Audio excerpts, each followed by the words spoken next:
कभी core committee की meeting होती है, कभी सीएससी की मीटिंग होती है, कभी गहलोत जी मीटिंग छोड़ के चले जाते हैं, कभी पायलट जी जो पेज लेके आते हैं वो पेज उनको नहीं देते। तो अभी उनकी टिकट आज घोषित होगी, कल होगी, कुछ कहा नहीं जा सकता। भारतीय जनता पार्टी अपने सिस्टम के हिसाब से काम कर रही है। हम कहीं किसी का इंतजार नहीं कर रहे थे, पहले वो टिकट घोषित करे तो हम करें। भारतीय जनता पार्टी का जो शीर्ष नेतृत्व निर्धारित कर रहा है, जो स्टेप्स फिक्स कर रखी है, उसके आधार पर हम लोग कर रहे हैं। कि एक लॉलीपॉप देने का अशोक जी गहलोत ने प्रयास किया था, उसका कोई गजट नोटिफिकेशन जारी नहीं हुआ, उसका कोई सीमांकन नहीं हुआ। धरातल पर सुजानगढ़ और उसके साथ में जो 2 जिले घोषित हुए थे उनका कहीं लेना देना नहीं है। तो ये सिर्फ थोथी घोषणा है। सुजानगढ़ जिला अशोक जी गहलोत ने जो घोषणा की उससे नहीं बनना पड़ा है। अगर सुजानगढ़ जिला कोई बनाएगा तो भारतीय जनता पार्टी की सरकार आने के बाद में भारतीय जनता पार्टी सुजानगढ़ को जिला बनाएगी। ये तय तो भारतीय जनता पार्टी का शीर्ष नेतृत्व करेगा, लेकिन कार्यकर्ताओं के जोश के अंदर कहीं कमी नहीं है। कार्यकर्ता भारतीय जनता पार्टी का उम्मीदवार हमारा कमल का फूल है। राठौड़ साहब लड़ें या राठौड़ साहब के द्वारा या शीर्ष नेतृत्व के द्वारा जो उम्मीदवार बनाया जाएगा, उसके लिए भारतीय जनता पार्टी पूरी हजारों की जो फौज तैयार है, वो चुनाव लड़ने के लिए तैयार है। दर्शकों नमस्कार, एसएन टुडे और हमारे थार की आवाज़ चैनल पर आपका स्वागत है। और जैसा कि चुनावी माहौल अब और ज़्यादा जोर पकड़ रहा है, जिस प्रकार से आचार संहिता लगी है और उसके बाद से बीजेपी की ओर से पहली लिस्ट भी जारी की जा चुकी है, तो इन सभी मुद्दों को लेकर हम आपके सामने आते रहते हैं और जो लोगों की बातचीत है, राजनेताओं की बातचीत है, वो आपको सुनवाते रहते हैं। अब आज इस खास मुलाकात की कड़ी में हमारे साथ है भाजपा के जिला महामंत्री अभिषेक चौटिया। चूरू जिले में भाजपा किस प्रकार से तैयारी कर रही है, किस प्रकार से भाजपा की रणनीति है, टिकटों का बंटवारा कैसे होगा, इन तमाम मुद्दों को लेकर हम अभिषेक जी के साथ हैं। अभिषेक जी स्वागत है आपका। नमस्कार भाई साहब, बहुत बहुत धन्यवाद थार की आवाज़ और एसएन टुडे को मेरे को इस मंच पर स्थान देने के लिए। अभिषेक जी, एकदम सबसे पहला सवाल हमारा ये है कि पार्टी अभी किस रणनीति पे चल रही है, क्योंकि चुनाव का जो समय है वो अब धीरे धीरे उल्टी गिनती शुरू हो गई है और तारीख तय हो गई है। क्या किस प्रकार से जो पार्टी की तैयारियां चल रही हैं? निश्चित रूप से चुनाव की रणभेरी बज चुकी है और भारतीय जनता पार्टी ने अपनी तैयारियां पूरी कर ली है। विश्व का सबसे बड़ा राजनीतिक संगठन और सबसे बड़ी कार्यकर्ताओं की फौज अगर किसी पार्टी के पास है तो भारतीय जनता पार्टी के पास है। हमने बूथ लेवल तक हमारे कार्यकर्ताओं की टीमें बना ली है, पेज कमेटियां बना ली है, किस तरीके से चुनाव के दिन हम लोगों को मतदान करना है, क्या रणनीति है, वो सारे काम हम लोगों ने किए हैं। तो जो पार्टी की ओर से पहली लिस्ट जारी की गई है, अब दूसरी लिस्ट का इंतज़ार बेसब्री से आपकी पार्टी के कार्यकर्ताओं को, आम वोटर्स को, या यूं कहें कि जो प्रतिपक्ष में बड़ी पार्टी है कांग्रेस, उसको भी है, तो जो दूसरी लिस्ट है वो कब तक की संभावना है? आजकल में भारतीय जनता पार्टी की दूसरी लिस्ट भी निश्चित रूप से आ जानी चाहिए, क्योंकि शीर्ष नेतृत्व इसके ऊपर गहन चिंतन और मंथन कर रहा है और आप जैसी मीडिया चैनलों के माध्यम से हो सकता है मैं आज या कल दूसरी लिस्ट का पता चले। आज पता चला है हमें कि दिल्ली में बहुत बड़ी जो बैठक है वो बीजेपी की होने जा रही है, जिसमें जो नेता प्रतिपक्ष है हमारे राजेंद्र राठौड़ हैं यहाँ के, वो प्रमुख रूप से उसमें शामिल हो रहे हैं। तो क्या आज मोहर लग सकती है या क्या, किस तरह से अभी सिर्फ चर्चाओं का दौर जारी रहेगा? दिल्ली की इस बैठक में नेता प्रतिपक्ष माननीय राठौड़ साहब, प्रदेश अध्यक्ष सीपी जी, वसुंधरा जी, हमारे प्रभारी अरुण जी सहित आज दिल्ली के अंदर बैठक है और आज अंतिम रूप शायद दिया जा सकता है। चूरू जिले की हम बात करें, आप जिला महामंत्री है, पार्टी को कहाँ पाते हैं आप? जो आने वाले विधानसभा चुनाव है उसमें पार्टी की क्या स्थिति है? भारतीय जनता पार्टी न केवल चूरू जिले में बल्कि पूरे प्रदेश के अंदर कांग्रेस से एक पायदान आगे काम कर रही है। संगठन की दृष्टि से भारतीय जनता पार्टी का किसी भी राजनीतिक पार्टी से कोई मुकाबला नहीं है, क्योंकि भारतीय जनता पार्टी कार्यकर्ता आधारित पार्टी है। कार्यकर्ता भारतीय जनता पार्टी के बूथ पर किस प्रकार से काम करेंगे, क्या हम लोगों को चुनाव में करना है, उस सारी हमारी रणनीतियाँ बन चुकी है और भारतीय जनता पार्टी ने प्रत्येक बूथ पे अपने 21 कार्यकर्ताओं की टीम बनाई है। उस 21 कार्यकर्ताओं को हमने, जो वोटर लिस्ट होती है, वोटर लिस्ट के अंदर जितने पन्ने होते हैं, हर पेज का एक पेज प्रमुख बनाया है और उसके 4 सदस्य बनाए हैं। आपने देखा होगा कल हमारे नेता प्रतिपक्ष चूरू विधायक माननीय श्रीमान राजेंद्र सिंह जी राठौड़ भी अपने बूथ की, अपने वोटर लिस्ट की पेज कमेटी के प्रमुख बने थे और अपने नीचे 4 सदस्यों को उन्होंने सदस्य बनाया है। तो इस पेज कमेटी के द्वारा हमने उस पेज पे जो वोट है, उन वोटरों की जिम्मेदारी उस पेज प्रमुख को दी है। 4 सहयोगी लगे, वो 5 लोग मिलकर उन 30 वोटों की जिम्मेदारी लेंगे, बार बार उनके संपर्क के अंदर रहेंगे और उनको पोल करवाएंगे। यानी आप बूथ स्तर पर पार्टी की तैयारियों को आप मान के चल रहे हैं कि पार्टी बूथ स्तर पर बहुत ज़्यादा अपने आप को मजबूत बनाने की कोशिश कर रही है या बना चुकी है? बिल्कुल, पार्टी बूथ स्तर पर अपने कार्यकर्ताओं की फौज तैयार कर चुकी है और भारतीय जनता पार्टी का कार्यकर्ता ये इस वेट में है, इंतजार के अंदर है कि 25 तारीख को जब उसे मौका मिलेगा तो भारतीय जनता पार्टी के पक्ष में अधिकतम मतदान करके इस कुराज देने वाली कांग्रेस सरकार को उखाड़ के फेंकने का हम लोग काम करेंगे। बात चल रही है विधानसभा चुनाव की, तो अभी जो सुजानगढ़ से पार्टी के द्वारा टिकट की घोषणा की गई है, संतोष मेघवाल को उम्मीदवार बनाया गया है। उनकी घोषणा से पहले ही जब नाम चल रही थी सुर्खियों में, तभी से ही विरोध शुरू हो गया। अब BL भाटी और एक जो आपके नायक समुदाय से ताल्लुक़ रखते हैं, उनका भी इस तरह से एक जो स्टेटमेंट सामने आया है कि वो निर्दलीय चुनाव लड़ेंगे बागी होकर। तो क्या मानते हैं आप, किस तरह से पार्टी बाकी की 5 सीटों में चूरू में किस प्रकार से अपना जो रणनीति बना रही है? टिकट मांगने का अधिकार सबको है। जब तक टिकट नहीं मिलती तब तक सारे उम्मीदवार रहते हैं, सभी आकांक्षी हैं, सबकी आकांक्षा रहती है। लेकिन टिकट बनने के बाद में ये एक परिवार है। सब लोग, हमारा प्रत्याशी भारतीय जनता पार्टी में कमल का फूल है तो उसको जिताने के लिए कमर कस लेते हैं। सुजानगढ़ के अंदर भी अभी नायक साहब ने बोला है कि मैं पार्टी के साथ में हूँ। BL भाटी जी में मुझे पूरी आशा है कि पार्टी के निष्ठावान कार्यकर्ता हैं। तो अभी तो शुरू हुआ है चुनावी दौर, तो निश्चित रूप से संतोष जी मेघवाल को जिताने में हम सबकी मदद करेंगे। अभिषेक जी, जो BL भाटी का नाम प्रमुखता से आ रहा है कि वो कह रहे हैं कि VRS लेके उन्होंने पार्टी के लिए काम किया, काफ़ी मेहनत की टिकट के लिए। वो जो उपचुनाव हुए थे तब भी उन्होंने टिकट मांगी थी, और अब जो मुख्य चुनाव है, आम चुनाव है, उसमें भी टिकट मांग रहे हैं। किस वजह से, क्या निर्धारण रहता है पार्टी की टिकट का निर्धारण क्या रहता है, किन आधार पे पार्टी टिकट देती है? देखो, भारतीय जनता पार्टी में कार्यकर्ताओं की लंबी फौज है और कार्यकर्ताओं की आकांक्षा भी होती है। भारतीय जनता पार्टी अपने सर्वे के आधार पर उसकी पार्टी के अंदर किस तरीके से वो काम कर रहा है और जो जिताऊ कैंडिडेट है उसको टिकट देती है। क्योंकि हमारा लक्ष्य है कि इस राजस्थान के अंदर जो कांग्रेस की सरकार है, जिन्होंने युवाओं के साथ खिलवाड़ किया है, महिलाओं के साथ अन्याय किया है, उस सरकार को उखाड़ फेंकने के लिए जो कार्यकर्ता सर्वश्रेष्ठ है उसको भारतीय जनता पार्टी टिकट देती है ताकि वो चुनाव जीत सके। तो अभी 5 सीटों की जो घोषणा होनी बाकी है चूरू जिले की, सदाशा, रतनगढ़, राजगढ़, चूरू, तारनगर, क्या मानते हैं? मतलब इसमें भी पार्टी क्या जातिगत वोट बैंक को ध्यान में रखेगी या फिर कार्यकर्ता के आधार पर या पार्टी के चेहरे के आधार पर टिकट का आंकलन करेगी, टिकट की घोषणा करेगी? देखो, हमारा चेहरा देश के यशस्वी प्रधानमंत्री नरेंद्र जी मोदी हैं, जिनके नेतृत्व के अंदर पूरे भारतवर्ष की, पूरे विश्व में साख बढ़ी है। और राजस्थान के अंदर भी हर बूथ के ऊपर हमारा कार्यकर्ता नरेंद्र मोदी जी को, जो उन्होंने मिशन लेके चला है राजस्थान फतेह का, उसको सफल कराने के लिए हम लोग लगे हुए हैं।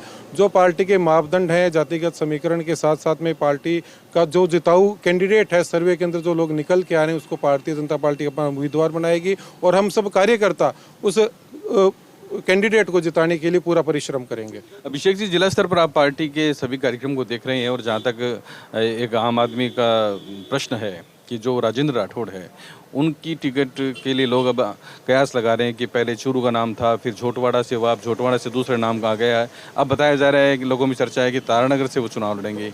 क्या मानते हैं आप, उनकी टिकट की कहाँ से दावेदारी है? राजेंद्र राठौड़ साहब, आप सबको पता है कि 24 घंटे 365 दिन जनता के बीच में रहने वाले नेता हैं और न वो केवल चूरू से चुनाव लड़ते हैं, चूरू के विधायक है, लेकिन पूरे राजस्थान से भारतीय जनता पार्टी के कार्यकर्ता और चूरू राजस्थान के जनपद के लोग उनके पास काम करवाने के लिए जाते हैं। तो सभी लोगों की ऐसी अभिलाषा रहती है कि इस प्रकार का नेता हमारे यहाँ भी हो, इस प्रकार का नेता हमारे यहाँ आके भी चुनाव लड़े। तो राठौड़ साहब नेता प्रतिपक्ष हैं, पार्टी जहाँ से उनको टिकट देगी, जहाँ से उनकी सीट निर्धारित करेगी, वहाँ पर वो जाके चुनाव लड़ेंगे। क्या मानते हैं आप, अगर वो चूरू से तारानगर शिफ्ट होते हैं, पिछले भी तारानगर से चुनाव जीत चुके हैं वो, तो उससे चूरू के कार्यकर्ताओं का मनोबल कितना कमज़ोर होगा? क्या क्यों लोगों में अभी भी निराशा के भाव देखने को मिल रहे हैं जो पार्टी के कार्यकर्ता हैं? नहीं, निराशा के कोई भाव नहीं है। हम सबका लक्ष्य है राजस्थान के अंदर कांग्रेस सरकार को उखाड़ फेंकने का। राठौड़ साहब का लक्ष्य है कि चूरू जिले की 6 की 6 विधानसभा भारतीय जनता पार्टी अच्छे मार्जिन से जीते। तारानगर, चूरू, सरदारसर, जोटवाड़ा, विद्यानगर, राजस्थान के अंदर से ही राठौड़ साहब लड़ेंगे, जहाँ पे भी पार्टी उनको तय करेगी। और उनके नेतृत्व के अंदर हम चूरू जिले की 6 की 6 विधानसभा जीतेंगे और राजस्थान के अंदर भारतीय जनता पार्टी का मुख्यमंत्री बनाएंगे। मेरा ये सवाल है कि चूरू और तारानगर जिले की अगर हम बात करें तो दोनों में से अगर तारानगर वो शिफ्ट होते हैं तो चूरू का जो चुनाव है वो बीजेपी में कितना प्रभावित होगा? बीजेपी के कार्यकर्ताओं का जोश उतना ही बना रहेगा? ये तय तो भारतीय जनता पार्टी का शीर्ष नेतृत्व करेगा, लेकिन कार्यकर्ताओं के जोश के अंदर कहीं कमी नहीं है। कार्यकर्ता भारतीय जनता पार्टी का उम्मीदवार हमारा कमल का फूल है। राठौड़ साहब लड़ें या राठौड़ साहब के द्वारा या शीर्ष नेतृत्व के द्वारा जो उम्मीदवार बनाया जाएगा, उसके लिए भारतीय जनता पार्टी पूरी हजारों की जो फौज तैयार है, वो चुनाव लड़ने के लिए तैयार है। तो जिला स्तर पे जो अभी बताया जा रहा है कि जो प्रधानमंत्री नरेंद्र मोदी है वो चुनाव प्रचार की मुख्य कमान संभाले हुए हैं, क्या ऐसा कोई कार्यक्रम बन रहा है कि मोदी जी है वो चूरू जिले में भी सभा कर सकते हैं, ऐसा कुछ आपकी जानकारी? अभी केंद्रीय नेतृत्व के कार्यक्रम फाइनल नहीं हुए हैं, लेकिन जैसे ही सारी टिकटें फाइनल हो जाएगी, पर्चे दाखिल हो जाएंगे, उसके बाद में शीर्ष नेतृत्व के कार्यक्रम बनेंगे, तो मोदी जी हो सकता है चूरू भी पधारेंगे, तो हम सब लोगों को अच्छा मार्गदर्शन मिलेगा और पूरे जिले के अंदर कार्यकर्ताओं में बूस्टअप होगा। देखिए, चूरू में जब टिकटों की दावेदारी के नाम आए थे तो चूरू जिला मुख्यालय से चूरू विधानसभा से राठौड़ साहब के अलावा कोई नाम नहीं था, जबकि चाहे सादुलपुर हो या तारानगर हो, रतनगढ़ में भी जो वर्तमान विधायक है उनका विरोध के स्वर हमें देखने को मिले हैं। किस प्रकार से डैमेज कंट्रोल, मतलब पार्टी किस प्रकार से अगली टिकट जब घोषणा करेगी, कितना मतलब डैमेज मानते हैं आप, कितना डैमेज होगा, किस तरह से कंट्रोल होगा? भारतीय जनता पार्टी के किसी कार्यकर्ताओं ने उम्मीदवारी पेश नहीं की, क्योंकि हमारे सबके नेता राठौड़ साहब है।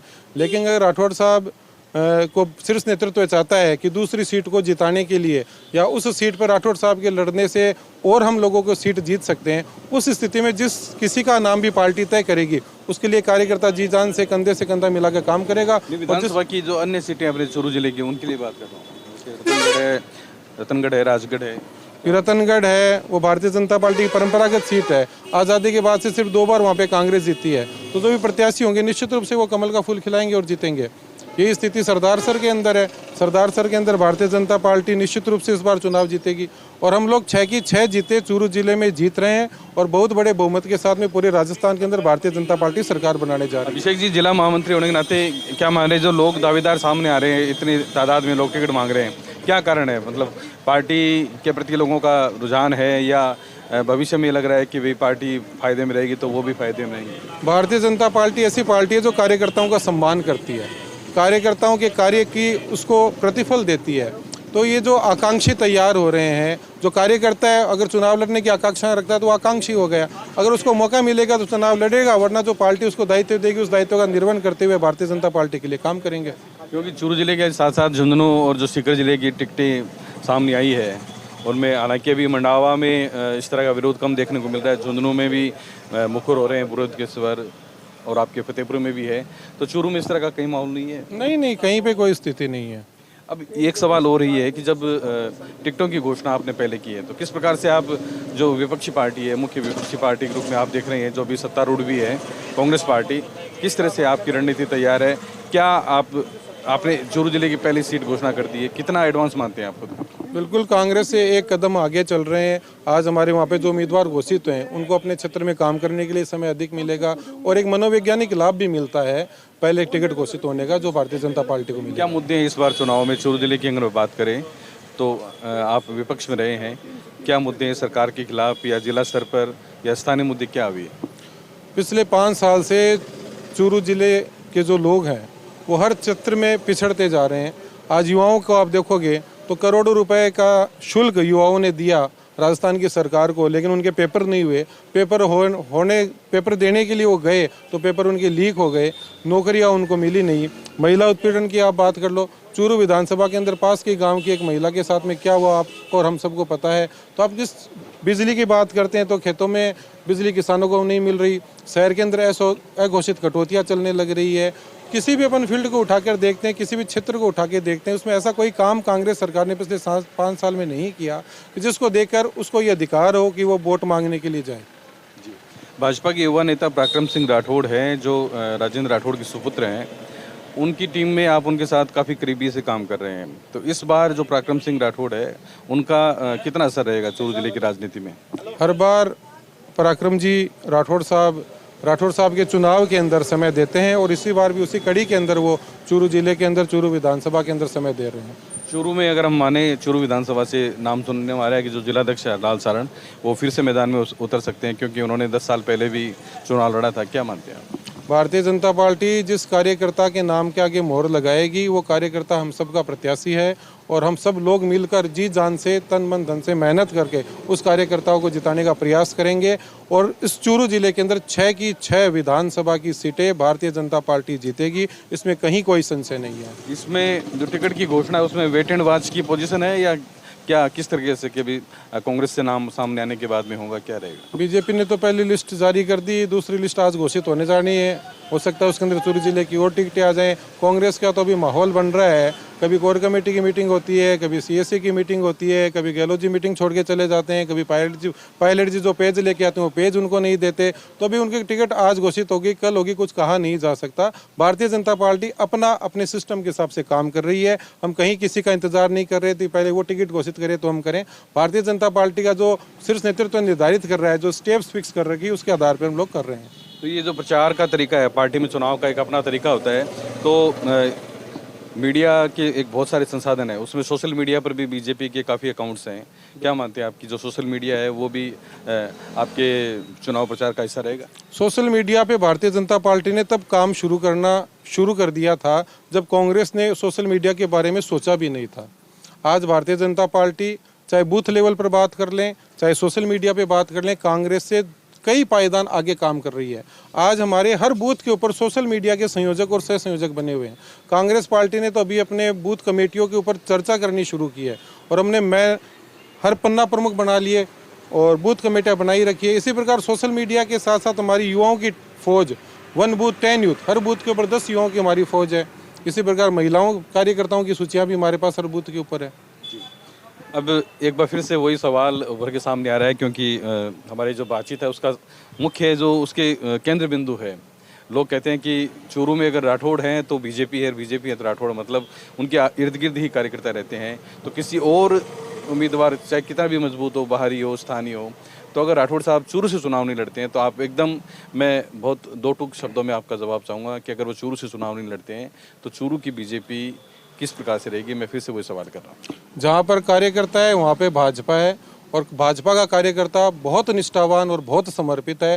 राठौड़ साहब हमारे उम्मीदवार रहते हैं या राठौड़ साहब के नेतृत्व में हम लोग चुनाव लड़ते हैं या हरदाल जी लड़ते हैं या पार्टी किसी और को तय करती है, भारतीय जनता पार्टी का कार्यकर्ता पूरी जी जान से चूरू जिले के अंदर 6 की 6 सीट जिताने के लिए संकल्पित है और वो 6 की 6 सीटों में फूल खिलाकर इस संकल्प को पूरा करेंगे।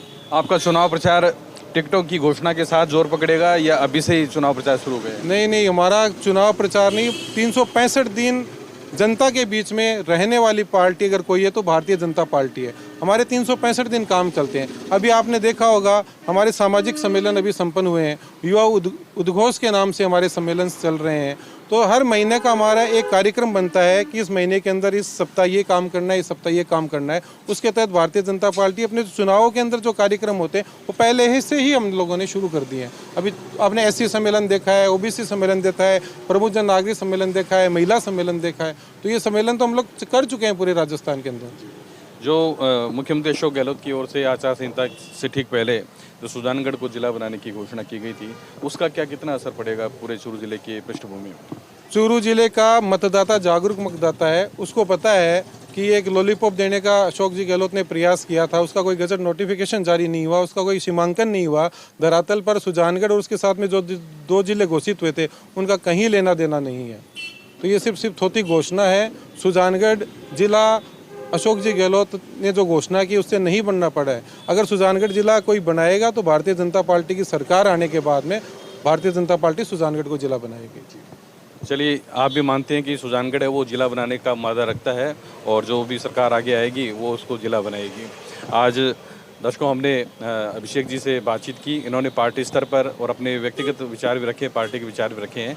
निश्चित रूप से जो आने वाला चुनाव है वो रोचक बनता जा रहा है, क्योंकि अभी टिकटों की घोषणा बाकी है और जो बीजेपी कांग्रेस है उनके द्वारा यूँ लग रहा है कि पहले आप कुछ इस तरह का माहौल भी देखने को मिल रहा है। आगे भी हम लगातार इस तरह के इंटरव्यूज़ और जो पार्टी के जो नेता हैं उनसे हम आपकी मुलाकात करवाते रहेंगे।